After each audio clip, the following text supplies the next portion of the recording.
यति बेला हामी दिक्तेल रूपाकोट मझर नगरपालिकाको वडा नम्बर 216 मा स्थित कफी फर्ममा कफीको बिरुवा लिन हामी आएको छौँ।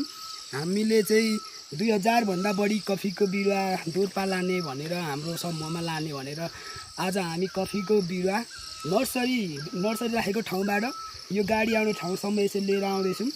उपमेयर कार्यक्रम अन्तर्गत यो कफी उत्पादन गर्ने भन्ने जोड दिनुभएको रहेछ। जुन यो बिरुवा एकदमै उत्कृष्ट छ, एकदमै राम्रो बिरुवा, राम्रो क्वालिटीको बिरुवा रहेछ।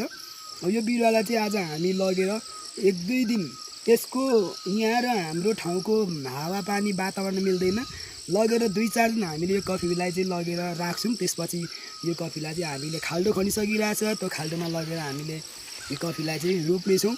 केही वर्ष पछाडि यसले राम्रै उत्पादन दिन्छ र बजार राम्रै लिन्छ भन्ने भरपुर आशाको साथ हामी किसान दाजुभाइहरू एउटा समूह दर्ता गरेर समूह सामूहिक रूपमा काम गरिरहेका छौँ।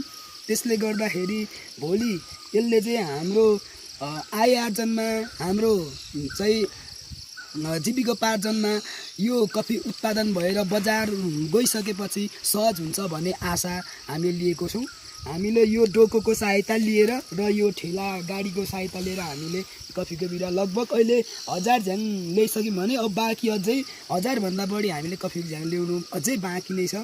अब हामी अझै लागिरहेछौँ, कफी लाँदैछौँ यसरी।